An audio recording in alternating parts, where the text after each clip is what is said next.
ॐ सदाशिवसमारम्भां शङ्कराचार्यमध्यमाम् अस्मदाचार्यपर्यन्तां वन्दे गुरुपरम्परा वसुदेवसुतं देवं कंसचाणूरमर्दनं देवकी परमानन्दं कृष्णं वन्दे जगद्गुरुम्. तर आपण हा 7वा अध्याय आपण बघतो आहोत आणि यामध्ये आपण भगवंताचं परा प्रकृती भगवंताची आणि अपरा प्रकृती याबद्दल आपण चर्चा करत होतो.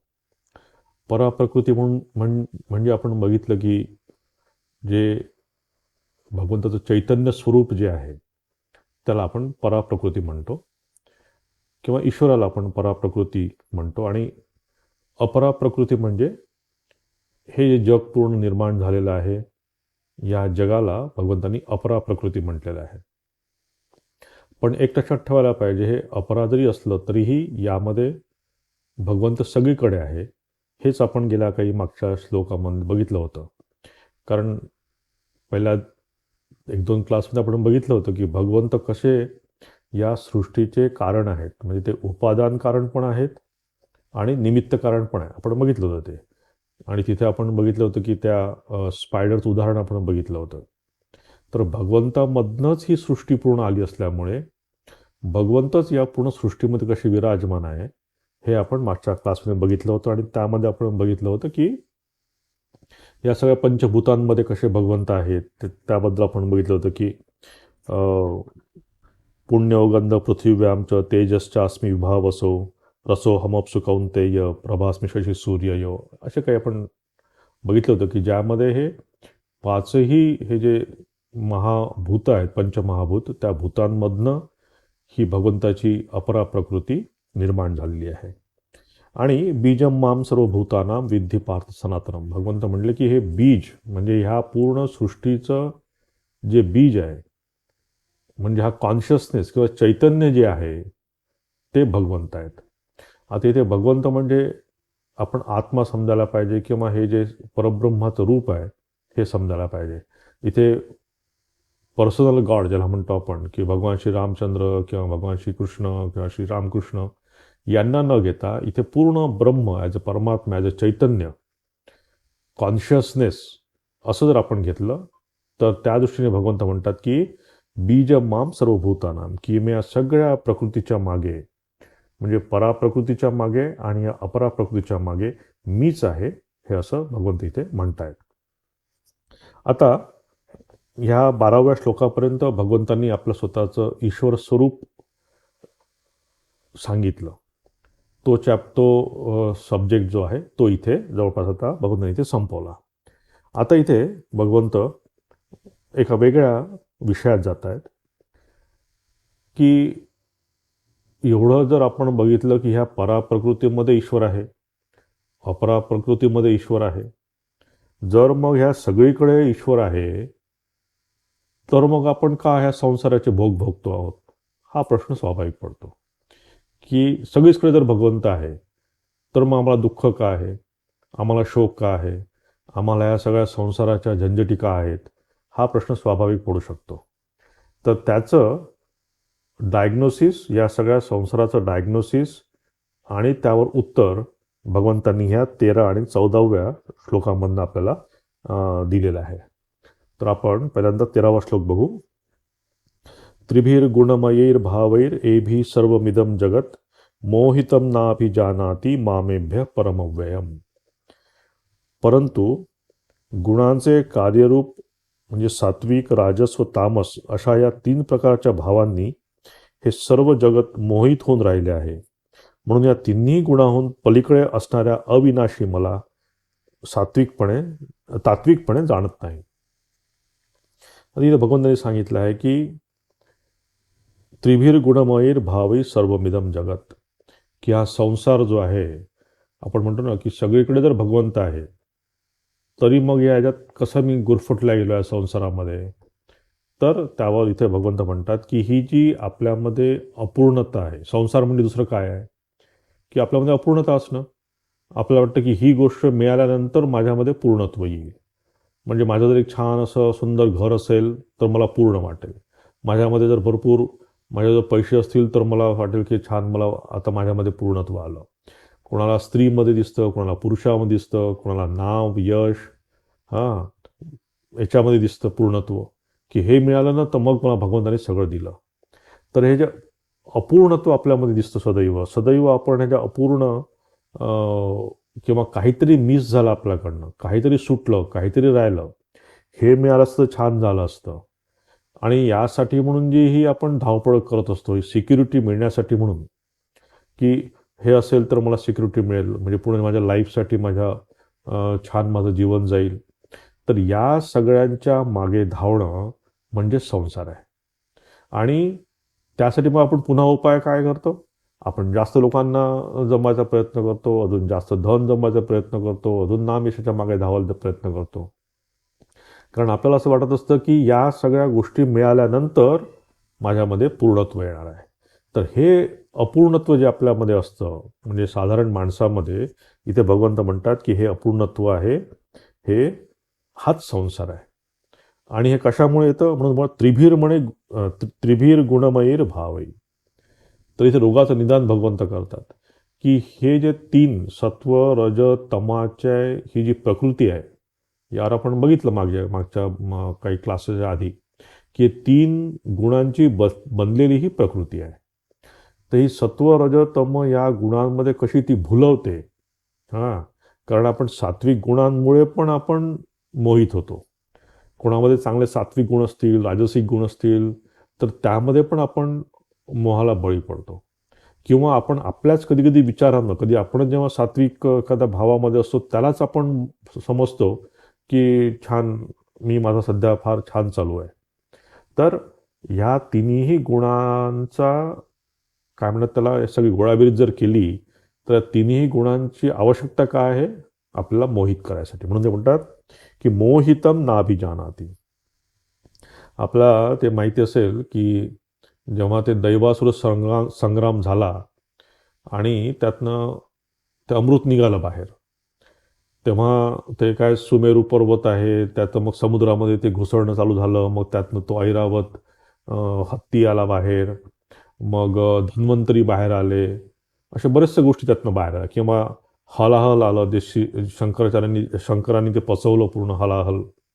तर हे जेव्हा सगळं चालू होतं, तेव्हा भगवंतांना दिसून आलं की आता ह्या असुरांची ताकद खूप जास्त आहे आणि देव जरा थोडे कमी पडत आहेत. मग भगवंतांनी काय केलं? भगवंतांनी मोहिनी रूप धारण केलं. मग एका स्त्रीचं असं मोहिनी रूप धारण करून भगवंतांनी काय केलं, की ते जे असुर होते ते त्याला बळी पडले. जसं भगवंतांनी ते मोहिनी रूप बघितलं, भगवंताचं मोहिनी रूप बघितलं, की सगळे असुर ते विसरून गेले सगळं. आणि त्यावेळात त्या मोहिनीने काय केलं, की ते पूर्ण अमृत देवांना पाजलं आणि देव अमर झाले. ही गोष्ट आहे. आता हे अमृतत्व म्हणजे काय? हे अमृत दुसरं काही नसून हे पराभक्ती आहे देवाची. हे पूर्ण पराप्रकृती आहे भगवंताची. आता ह्या आपल्या पुराणामध्ये गोष्टींच्या रूपाने खूप सुंदर काही काही गोष्टी सांगितल्या गेल्या आहेत. तर हे मंथन, आपल्याचमध्ये हे असुर असतात, आपल्याचमध्ये देव असतात आणि सदैव आपल्यामध्ये हे असुरांचं देवांचं भांडण चालू असते, ओढाताण चालू असते. बरेच वेळा आपल्याला वाटतं, की नाही, हे असं नाही करायला पाहिजे, तसं केलं तर आपल्याला प्रॉब्लेम होऊ शकतो. पण आपल्यामधलं असुर म्हणत असतात, नाही ते नाही केलं तर मग काही आपल्याला पैसे मिळणार नाही, ते असं काहीतरी करायलाच पाहिजे. आणि ह्या सगळ्याच्यात आपण तिथे अशी काहीतरी माया आपल्या डोळ्यासमोर येतो. आपण बरेच वेळा म्हणतो, की मी अशी ती मोहित झाली किंवा असं माझ्या डोळ्यात भुरळ आली, की मी ते काम केलं. तर ही आहे मोहिनी शक्ती. आणि ही मोहिनी शक्ती भगवंत म्हणतात, की माझ्या ह्या तीन गुणांमधनं तयार होते. भगवंत स्वतः सांगतात. हां, ते म्हणतात, की त्रिभीर गुणमयीर भावई, की ही तीन गुणांनी असलेली माझी ही मोहित शक्ती आहे आणि याला सगळ्या जगाला तिने भुरळ पाडलेली आहे. आणि ही भुरळ पाडल्यामुळे आपल्याला ही जी पराप्रकृती आहे भगवंताची, की या सत्वरज तमाच्या वरची अजून एक प्रकृती आहे, जे जिथे फक्त कॉन्शियसनेस आहे, जिथे फक्त चैतन्य रूप भगवंताचं आहे, ते मी बघू शकत नाही. आणि हे इतकं कठीण आहे बघणं, की हा जो कॉन्शियसनेस किंवा चैतन्य आहे, हे आपल्याला जाणवत असतं बघा. म्हणजे यामध्ये खूप सुंदर चर्चा पण आहे आपल्या उपनिषदांमध्ये, की आपल्यामध्ये एक सामान्य ज्ञान असतं चैतन्याचं. म्हणजे आता दोन गोष्टी आहे. एक सामान्य ज्ञान केव्हा असतं आपल्याला, की जेव्हा समजा आपण गाढ झोपलेलो आहोत, जेव्हा आपण आपण स्वप्न पण बघत नाही, ज्याला सुषुप्ती अवस्था म्हणतात, त्यामध्ये जर आपण असू, तर त्यावेळेस आपल्याला काही माहीत पडत नाही की काय होत आहे बाहेर, काय नाही. आपण निश्चिंत झोपले असतात. हात पाय डोळे कान नाक काही आपलं हालत नसतं. म्हणजे शब्द स्पर्श रूप रस गंध ह्या ज्या सगळ्या काही आपल्या ज्ञान इंद्रियांनी जे काही सगळं चालू असतं दिवसभरात, ते तेव्हा सगळं बंद असतं. पण तेव्हाही लक्षात ठेवा, तेव्हाही कॉन्शियसनेस आपल्यामध्ये असतो, चैतन्य असतं. कारण जेव्हा सकाळी उठतो आपण, तेव्हा म्हणतो की मग छान झोपलो होतो रात्री. असं आपण का म्हणू शकलो? कारण त्या झोपेमध्ये पण, त्या गाढ निद्रेमध्ये पण, त्या सुषुप्तीमध्ये पण एक चैतन्य काम करत होतं. आणि जेव्हा जागृतीमध्ये आपण आहोत, आता मी तुमच्याशी बोलतो आहे, यामध्ये पण एक विशेष रूपाने चैतन्य काम करत आहे. त्याला म्हणतात विशेष वृत्ती. एक सामान्य वृत्ती झाली आणि एक विशेष वृत्ती झाली. आता माझं हे, आता मी जेव्हा बोलतो आहे तेव्हा माझी विशेष वृत्तीने मी बोलतो आहे, म्हणजे माझं पूर्ण शक्ती मनामध्ये आणि ह्या वाक इंद्रियामध्ये सगळी आलेली आहे. तुमची मे बी आय होप की तुमची कानामध्ये आहे, तुम्ही ऐकता आहात आणि तिथे पूर्ण सगळं हे पूर्ण तुमचं विशेष चैतन्य किंवा विशेष वृत्ती तिथे आलेली आहे. तर आपण ह्या दोन, आता समजा मी इथे बोलतोय, तर माझी विशेष वृत्ती माझ्या ह्या वाक इंद्रियातनं येते आहे. पण समजा माझ्या पायावर समजा जर एखादा डास बसला, तर मी त्याला मारून टाकेन. तो आपोआप तो मला तिथे जाणवतं. म्हणजेच काय, की ह्या चैतन्याची जाण आपल्याला सामान्य रूपाने पण असते आणि विशेष रूपाने पण असते. परंतु प्रॉब्लेम काय आहे, की आपण सदैव या विशेष रूपाने, या म्हणजे कसं, की ह्या शब्द स्पर्श रूप रस गंधामध्येच आपण अडकून असतो.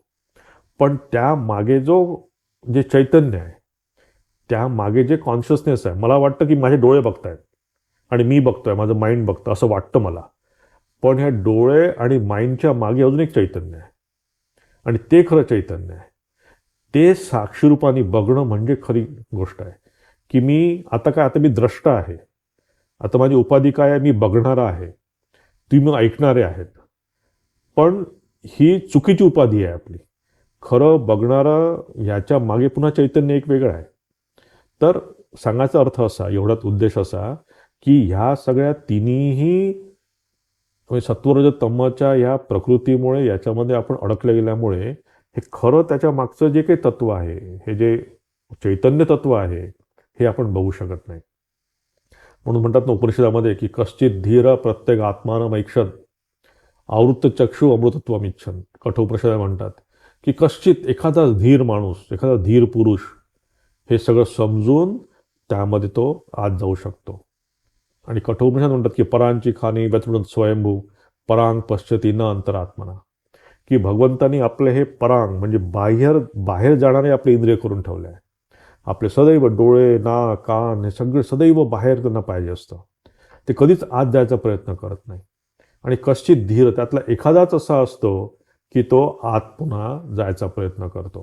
हां, तर हे जे इंद्रियांचं जे बहिर्गमन आहे, आपण जे सदैव बाहेर विषयांकडे हे आपलं सदैव इंद्रिय जात असतात, याच्यामागे कारण पण ह्या तीन ही प्रकृतीचे गुण आहेत. तीन प्रकृती सदैव तुम्हाला ह्या अशा मागे मागे मागे त्याला सदैव तुम्हाला अस्थिर करत असतात. प्रत्येक वेळेस बाहेर जायचे प्रयत्न करत असतात त्या. आणि म्हणून शंकराचार्य काही म्हणतात ना, की बालस्तावत क्रीडासक्त तरुणस्तावत तरुणी रक्त वृद्धस्तावत चिंतामग्न परमे ब्रह्मणे कोपी न लग्न. की मी जेव्हा छोटा होतो तेव्हा मी क्रीडासक्त होतो, खेळण्यात माझं जीवन गेलं. जेव्हा मी जवान होतो तेव्हा तरुणी सक्त, मी त्याला जास्त तरुणी सक्त म्हणत नाही आजकाल, मी त्याला म्हणतो मोबाईल सक्त. आजकाल सगळी तरुण पिढी सगळी मोबाईलच्या मागे आहे. तो पूर्ण युथ त्यांचं ह्या मोबाईलच्या मागे निघून जातं. वृद्ध झालं की चिंता वाढतात. तर या सगळ्या गोष्टींमध्ये देवाकडे जायची वेळच कुठे येते, म्हणजे आपल्याला आत्म जायला वेळच मिळत नाही. तर भगवंत तिथे सांगणं आहे, म्हणून ते म्हणतात की माम एव परम अव्ययम न अभिजानाती.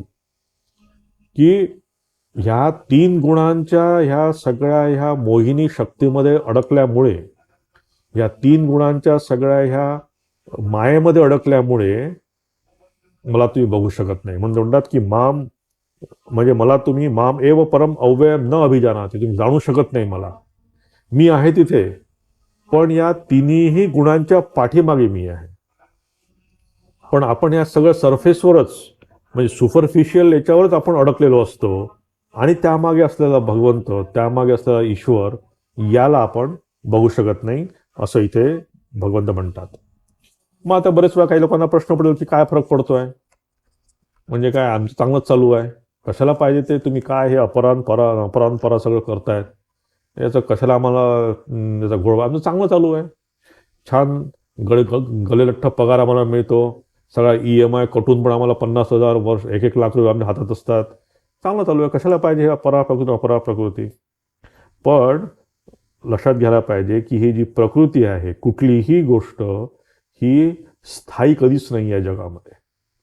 आज आहे, आज तुमच्याजवळ पैसे आहे, लोक तुम्हाला विचारतायत, आज तुमच्याजवळ चांगलं तब्येत चांगली आहे म्हणून सगळं चांगलं आहे, उद्या काय होईल कसं होईल. या करोनामध्ये आपण बघितलं सगळं की चांगले चांगले लोक जे खूप ज्यांच्याजवळ पैसे आहेत ते आपल्या हॉस्पिटलमध्ये गेले पण परत कधी आलेच नाही. तर या सगळ्या ह्या अस्थिर परिस्थितीमध्ये आपण लक्षात घ्यायला पाहिजे की आपण सध्या समजतो की ह्या सगळ्या गोष्टी आहेत म्हणून मला भगवंताची आवश्यकता नाही आहे. पण लक्षात घ्यायला पाहिजे की हे जे जे काही आपल्याला सुख दिसतं ते दुःख मिश्रित सुख आहे. म्हणजे मी याचं असं म्हणत नाही की आपण सुख घ्यावं नाही, जीवनाचं सुख पूर्ण घ्यावं, यासाठी आपलं पूर्ण उपनिषद काय किंवा काय धर्मशास्त्र सदैव सांगतात तुम्हाला की पैसे जमवा किंवा काय जीवनात सुख बघा, आनंद बघा, सगळं करायला सांगतात. पण त्यामागे ते सगळं सांगतात की तुम्ही लक्षात ठेवा की हे जे काही सुख यातनं मिळतं हे आपल्याला दुःख, आज नाही उद्या किंवा दुःखातनं आपल्याला जावं लागणार आहे. आज जी व्यक्ती आहे ती उद्या असणार नाही आहे. तर ह्या दुःख मिश्रित आहे. दुसरं काय याच्यामध्ये की अपूर्णत्व आहे याच्यामध्ये, की आता वी नेव्हर सॅटिस्फाईड विथ दिस. मला हे मिळालं त्यानंतर मला पुन्हा काय मिळण्याची इच्छा असते. मी एक मिळालं म्हणून थांबलो असं होत नाही, त्याच्यामध्ये सॅटिस्फॅक्शन मध्ये राहत नाही त्याच्यामध्ये पुन्हा. आणि तिसरी गोष्ट सांगतात ते बंधकत्व, की मला हे बांधून ठेवतं. हां, म्हणजे जेव्हा आपण ह्या तीन जर आपण यातनं बघितले की हे तिन्ही दोष यामध्ये आहे आणि हे क्षणभंगूर आहे, याचा विचार करून जर आपण जीवनाचा उपभोग घेतला, ह्या सगळ्यांचा विचार ठेवून जर जीवनाचा आनंद घेतला, तर खरी खरी त्याच्यामध्ये मजा आहे. तुम्हाला गंगा स्नान करायचं आहे, करा की. आपण जेव्हा तुम्ही हरिद्वारला कधी गेला तर बघाल की गंगा स्नान तिथे करण्यात खूप आनंद आहे, कारण स्वच्छ पाणी आहे आणि गार पाणी आहे. पण तिथे प्रचंड फ्लो आहे गंगेचा, इतका फ्लो आहे की तुम्ही तिथे जर गेल्यामध्ये तुम्ही निघून जाल तिथनं, म्हणजे वाहून घेऊन जाईल ती नदी, इतका फ्लो आहे. पण म्हणून काय मी गंगा स्नान करायचं नाही का? या संसारामध्ये दुःख कष्ट आहे म्हणून संसारामध्ये मी काही आनंद घ्यायचा नाही का? संसारामध्ये काही मी आनंदच करायचा नाही का? की काय तुम्ही सदैव सांगताय हे काय दुःख मिश्रित आहे, हे परान अपरान काय सगळं सांगताय आम्हाला.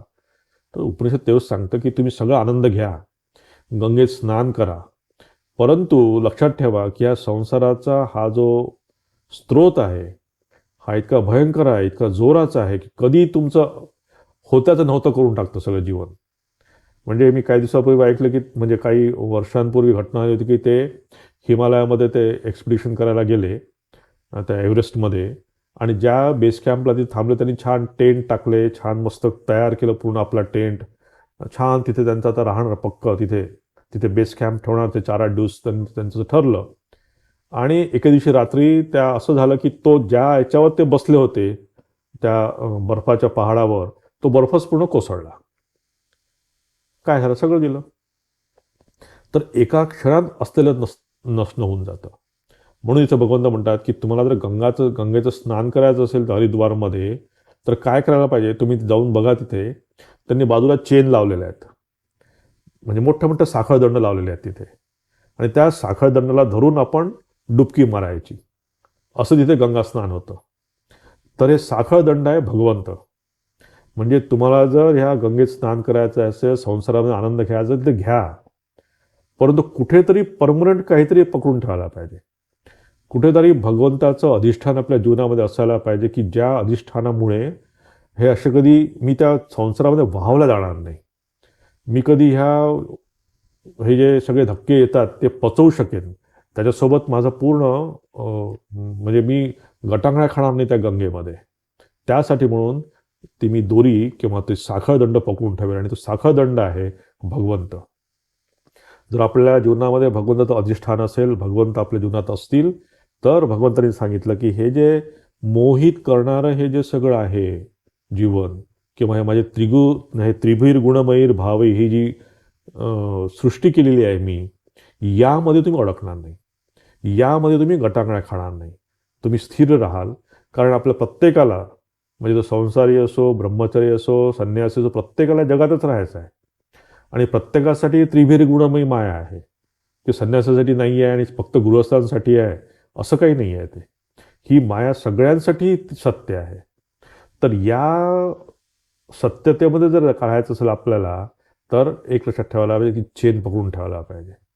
भगवंताचं अधिष्ठान आपल्या जीवनामध्ये जर पक्क असेल, तर आपण या झंझावातापासून वाचू शकतो, असं भगवंत म्हणतात. तर या श्लोकामध्ये त्यांनी याचं म्हणजे कारण सांगितलं आहे आपल्या या रोगाचं, आणि पुढच्या याच्यामध्ये ते निदान सांगतायत.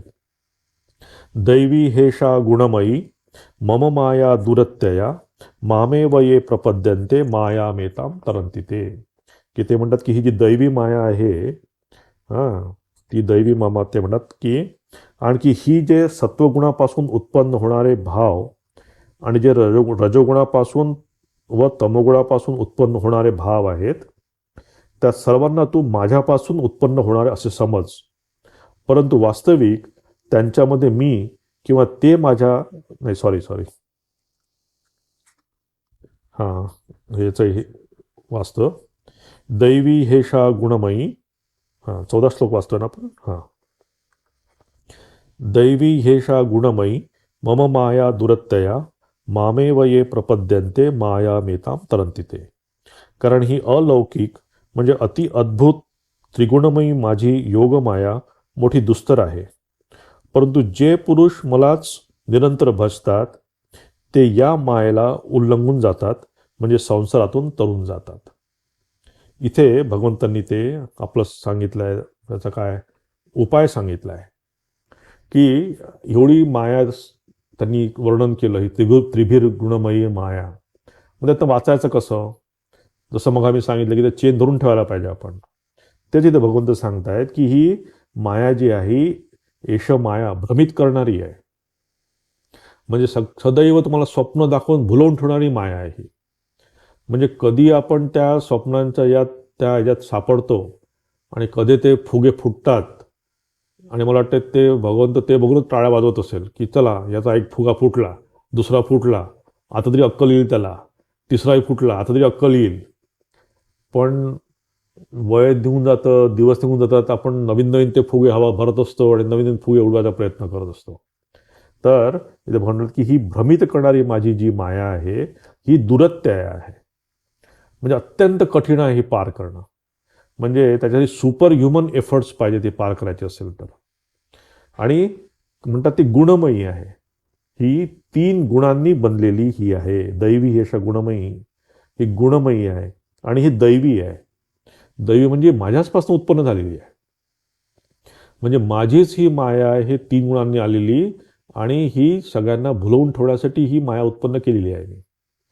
आता जो त्याचा ओनर आहे त्यालाच तुम्हाला सांगायला पाहिजे की मला यातनं बाहेर काढ. म्हणजे मला जर इथे कोणी कोंडून ठेवलं असेल, म्हणजे तर ज्यांनी कोंडून ठेवलं त्याला तुम्हाला सांगायला पाहिजे की तू मला यातनं बाहेर काढ, कारण त्याच्याजवळ चाबी आहे. तर ही दैवी जर असेल ही प्रकृती, तर त्याच भगवंताला सांगायला पाहिजे की मला यातनं बाहेर काढ. म्हणून इथं भगवंत म्हणतात की यो माम प्रपद्यन्ते, की जो मला सरेंडर आला,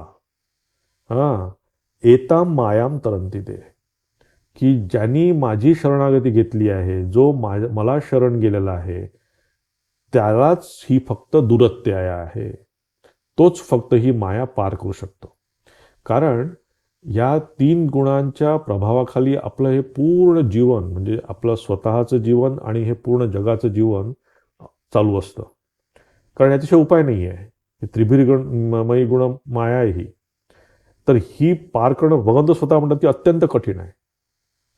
म्हणून थोडं भगवंताला सांगायचं आहे की तुम्हाला जर ही पार करायची असेल तर तुम्ही मला शरण या. इथे शरण जर तुम्ही आला तरच तुम्ही ही पार करू शकाल.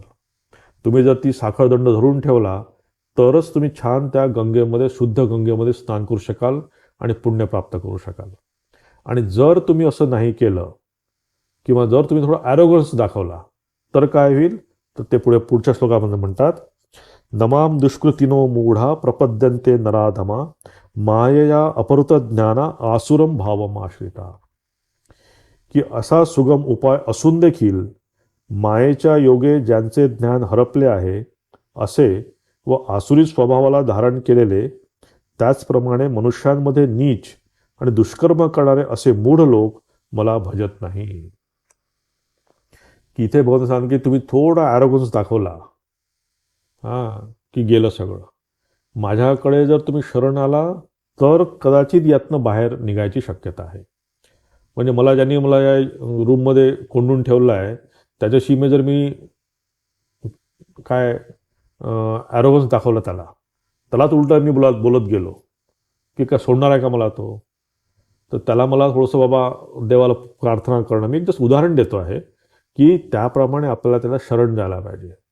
आणि हे शरण जाणं म्हणजेच भगवंताकडे जाणं आहे. तर म्हणून इथं म्हणतात की जे हे दुष्कृतीनं आहे, दुष्कृती म्हणजे पापीन, पापवंत, त्या लोकांना की ज्यांनी हे सफिशियंट पुण्य प्राप्त केलं नाही. आता बघा, आपल्याला मनुष्यजन्म मिळाला म्हणजेच तिथे उपनिषद म्हणतं की आपल्यामध्ये 50% चांगल्या कर्माचं काही आहे भाग, 50% काही खराब कर्माचा भाग आहे. आणि यात आपल्याला मनुष्यजन्म मिळाला आहे. पण इथे जे भगवंत सांगतायत त्यांनी एवढं पुण्य त्यांना आहे की मनुष्यजन्म मिळाला, पण तेवढं पण त्यांचं पुण्य नाही आहे.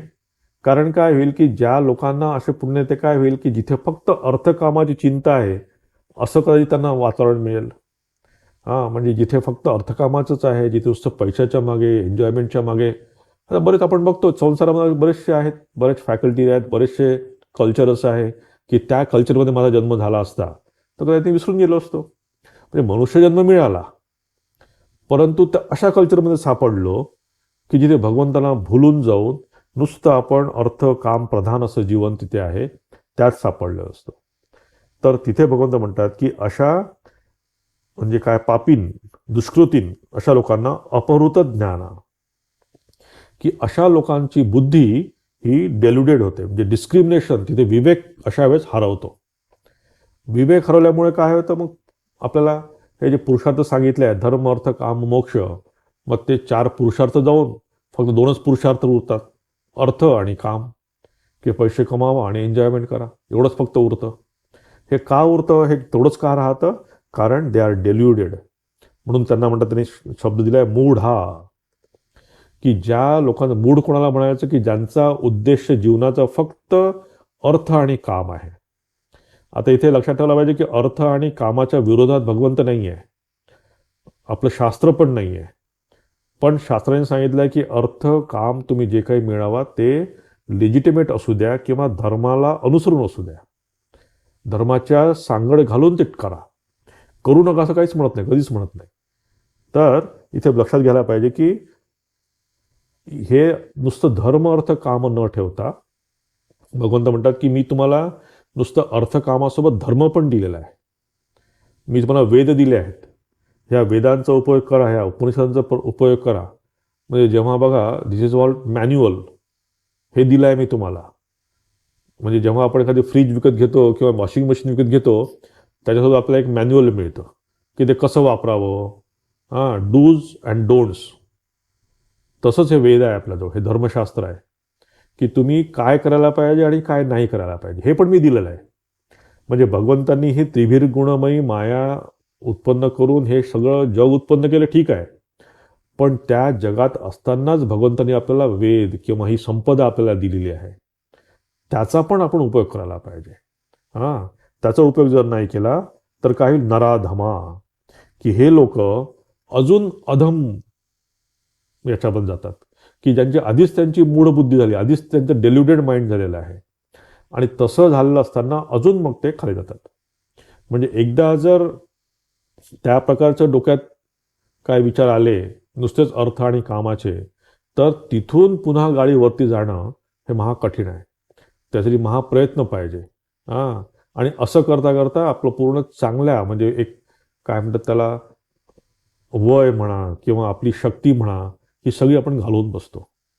म्हणजे उद्या जर तुम्हाला चंदनाच्या लाकडाने जर तुम्ही स्वयंपाक केला तर काय फायदा? ते लाकडं तुम्ही वाया घालवतायत.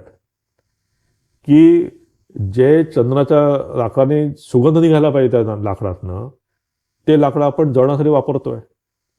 की हे जे आपण शरीर आहे, हे जे मन मिळालं आहे, हे जे जीवन मिळालं आहे, हे जर आपण हे सगळं अर्थकामाच्या मागे जर घालवत बसू तर ते चंदनाच्या लाकडाने पेट घेतलं म्हणजे काय म्हणतात त्याला स्वयंपाक करण्यासारखं झालं ते. म्हणून ते म्हणतात की हे इतका इम्पॉर्टंट आपल्याला ह्युमन लाईफ मिळाला आहे, बर्थ मिळालेला आहे, तो ते जीवन आपण उपयोगी आणावं असं इथे भगवंतांचं म्हणणं आहे. पुढे 16वा श्लोक बघा. चतुर्विधा भजन्ते माम जना सुकृतिनो अर्जुन आर्तो जिज्ञासुरर्थार्थी ज्ञानीच भरतर्षभ. आणि हे भरतवंशी पुरुषात श्रेष्ठ अर्जुना, अर्थार्थी, आर्त, जिज्ञासू आणि ज्ञानी अर्थात निष्कामी असे 4 प्रकारचे पुण्यशील भक्तजन मला भजतात. इथे आता भगवंतांनी सांगितलं आहे की कोण कोण मला म्हणजे भजतात, माझी आराधना कोण कोण करतात, असे त्यांनी भगवंतांनी इथे 4 प्रकार त्यांनी तर सांगितले आहे. इथे पहिला सांगितलं आहे आर्त. आर्त म्हणजे जेव्हा क्रायसिस असतात आपल्या जीवनामध्ये, की जेव्हा आपण अत्यंत कठीण परिस्थितीत असतो, म्हणजे जिथे आपल्याला काहीही म्हणजे इथे काय फक्त भगवंतच नाही, साधारण माणूस पण, की जेव्हा त्याच्या जीवनात इतका मोठा एखादा काही असा प्रसंग आला तर त्यावेळेस जो भगवंताचा धावा करतो त्याला आर्त म्हणतात. आता हे आपल्याला काय लहानपणापासून शिकवलं गेलेलं आहे. म्हणजे परीक्षा म्हणजे परीक्षा आली की आपण देवाचं नाव घेतो की बाबा सोपा पेपर येऊ दे, मी जे वाचलेलं आहे तेच पेपरमध्ये येऊ दे, देवा माझा पेपर चांगला जाऊ दे. ही झाली आर्त भक्ती. हां, तर अशा प्रकारचा एक भक्त आहे. भगवंत म्हणतात की हा पण एक भक्त आहे, आर्त भक्त. दुसरं ते म्हणतात अर्थार्थी, की जिथे बिझनेस आहे, की गिव्ह अँड टेक आहे, की जिथे स्वतःच्या सुखप्राप्तीसाठी म्हणून काहीतरी सकाम भक्ती ही, की मी तुला एवढं देतो, तू मला एवढं दे. म्हणजे मी नेहमी सांगतो एक आमच्या पुणे मठातली घटना, की तिथे एक भक्त होते, ते आपले सांगायचे, ते एकदम खुल्ला सांगायचे ठाकूरांना, की ठाकूर मला 5 कॉन्ट्रॅक्ट द्या, 1 कॉन्ट्रॅक्ट तुमचा. म्हणजे 5 कॉन्ट्रॅक्ट दिले की 4 कॉन्ट्रॅक्टचे पैसे माझ्या पॉकेटमध्ये, एका कॉन्ट्रॅक्टचे पैसे ठाकूरांना डोनेशन, साधूंना काय जेवण खावण झालं. ही झाली अर्थार्थी सकाम भक्ती. आणि करतो आपण हे असं, की ठाकूर मला एवढं द्या की मी असं करेन, मी तुम्हाला सोन्याचं हे देईन, एखादी साडी देईल ठाकूर माताजींना, माताजी मला ऐकून तुम्हाला एक साडी चांगली घालून देईल. ह्या सगळ्या गोष्टी आवश्यक पण आहे. इथे पुढे भगवंत सांगतील की ही प्रोसेस आहे आपली प्रत्येकाची. म्हणजे अर्थभक्त म्हणजे काही खराब भक्त नाही आहे, किंवा अर्थार्थी म्हणून तो काही खराब नाही आहे. पण काय आहे की तिथेच फक्त थांबू नका. म्हणजे अर्थापासून सुरू करा, पण हळूहळू त्याची अजून भगवंताच्या भक्तीकडे वळा. त्या भक्तीमध्ये म्हणजे कोणी अर्थ भावे भगवंताला काही मागतोय, किंवा कोणी अर्थार्थी होऊन किंवा काही सकाम भक्त म्हणून कोणाला भगवंताला मागतो आहे म्हणून तो भक्त नाही असं नाही आहे. पण ठीक आहे, आज माझ्यामध्ये तेवढीच फक्त माझी बुद्धी आहे, माझी मती आहे, त्याप्रमाणे मी भगवंताशी व्यवहार करतो. पण उद्या पुन्हा त्यातनं मला वरती उठायचं आणि वरती जायचं आहे, हा विचार आपण इथे ठेवायला पाहिजे. तर दुसरा झाला अर्थार्थी. तिसरा भगवंत म्हणतात जिज्ञासू.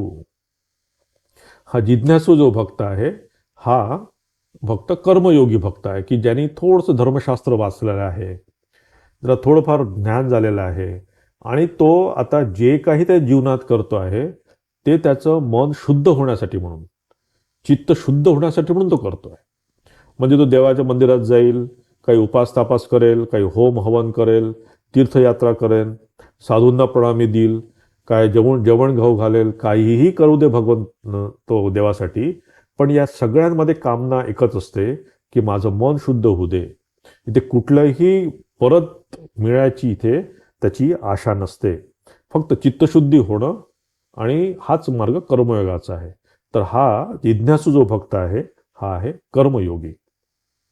आणि चौथा सांगतात ते ज्ञानी, की हा ज्ञानी चौथा भक्त जो आहे, हा चौथा भक्त ते म्हणतात की हा ज्यांनी कर्मयोग केलेला आहे, म्हणजे ज्यांनी अर्थार्थी आणि कर्मयोग करून ज्यांनी चित्तशुद्धी केलेली आहे स्वतःची, आणि आता तो तिथे सॅटिस्फाईड नाही आहे, आता त्याला त्या एकरूप भगवानामध्ये इंटरेस्ट नाही, आता त्याला अद्वैत भक्तीकडे त्याची अजून इच्छा होते आहे, अजून पुढे जाण्याची त्याची इच्छा होते आहे, असा भक्त जो आहे हा आहे ज्ञानी, की ज्याला आता ह्या सगळं द्वैत भक्तीपासनं त्यांनी कर्मयोग केला, द्वैत उपासना केली, सगुण उपासना केली, आणि ती करून झाल्यानंतर त्याला आता निर्गुण उपासनेकडे किंवा निर्गुण भक्तीकडे त्याला आता जायचं आहे, असा हा ज्ञानी.